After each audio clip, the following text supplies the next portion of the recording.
A lot of you might relate to this, but I came in to A levels, which in England is like year 12 and 13, where you're like 17 and 18. I came in and straight away I was thinking, okay, I'm gonna hit the ground running and I'm actually gonna make some progress. I'm gonna do a little bit every single day to help me actually, pass and reach my goals in terms of universities and so on. I ended up borderline failing first year.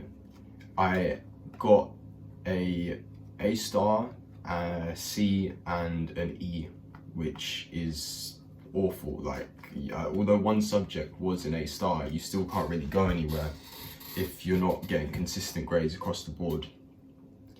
And it just made me realize that I actually have to put in a lot of effort into this next year if I want to turn my grades around. And that's what I ended up doing. Hopefully we'll end up seeing when results day comes, but I feel like I know I did a lot better than all my teachers even expected me to.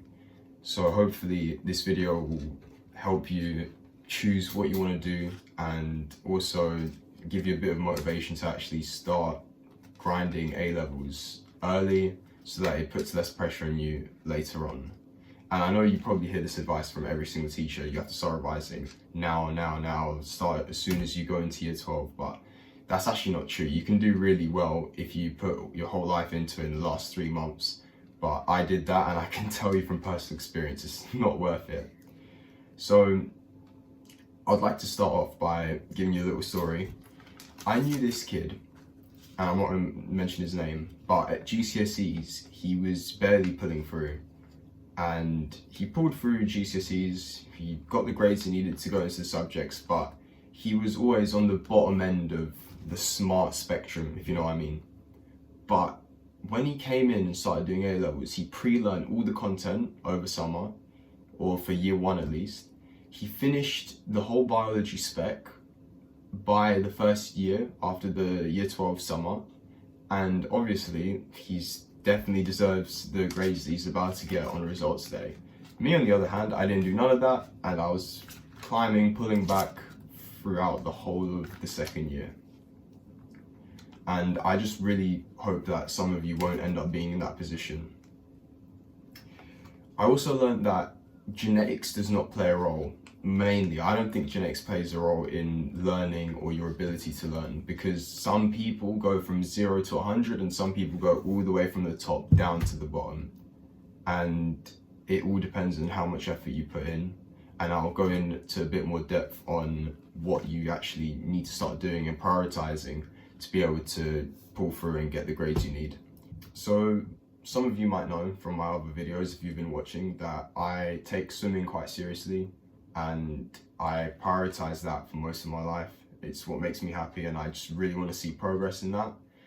But when it came down to school, I knew I had to pull through on that, because if I don't get into a good university, for me, it's going to be a lot harder for me to continue the sport. Because what happens in sport, everyone filters into the top universities, and that's where they can continue playing their sport outside of a club. Because typically universities have much better facilities and their programs are designed for elite level sports people that can keep progressing. And for me, I also wanted to study a course that I find interesting. So for example, I want to study biology because I actually find it interesting. I can read it or read about it. I find it interesting and it just makes sense to me.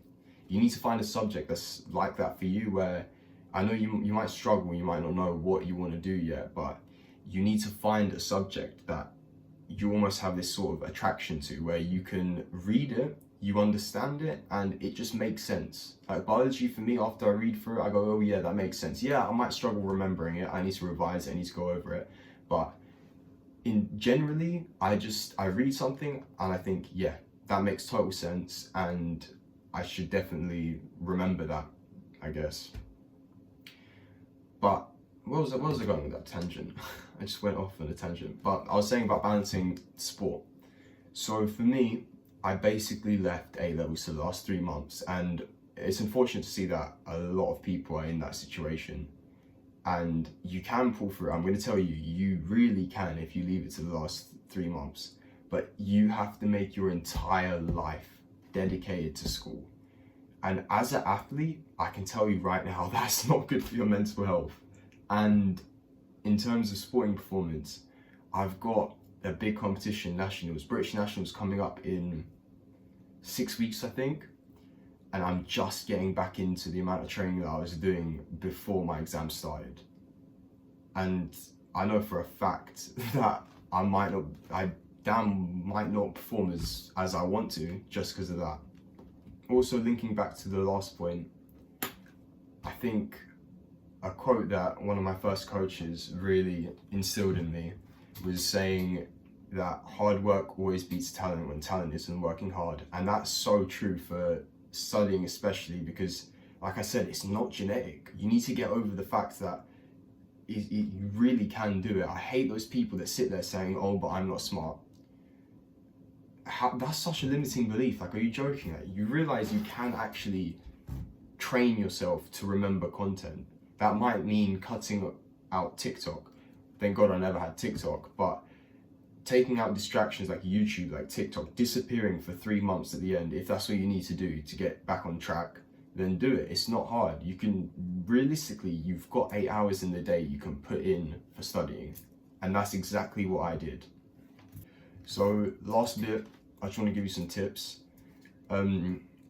I really stand by past papers. I think as soon as you are somewhat confident on content, even if you don't know everything, even if, obviously, I think a lot of people don't start papers because they're thinking, oh my God, we haven't finished the content yet, so what's the point in doing papers if I don't know everything? But that's all right. You can still have a go at the questions that you might not have knowledge on and just use the concepts that you learned to attempt those questions. So I'm mainly talking about biology here because everything kind of links with biology. You can stick things together and sort of figure out how something works. But with physics or chemistry, I'm sure you can do something similar. Maths, okay, I understand. If you see something you've never seen before, you can give it a go, but you might be cooked. So that's that point. I think flashcards are really important. One of my friends introduced me to Anki, and genuinely, I wish I started it earlier because I started using it around 2 months out. And at that point, it's really not worth sitting there for 10 hours a day creating 500 flashcards for you to then use it. I'd rather use those 10 hours to do papers and past paper practice, stuff like that. Also, Anki, I'm not that good at Anki. I'm going to start using it as soon as I get into university. It's going to be the first thing I set for myself to build up. But a YouTuber that I think really pioneered Anki is called James Morris. And if you want, you can check out his videos to see how he sets it up, because I think it's absolutely amazing the way he puts it on his iPad and he just does it for a tablet.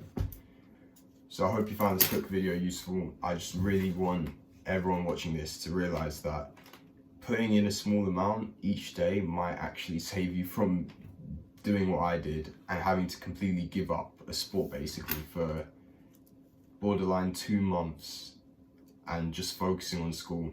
Because I think a lot of people really, they do the sport and they want to continue it, but they seriously don't understand that if you don't get the grades you need to get into uni, it's not like be all end all, but it definitely helps you getting in and knowing the fact that you secured that place.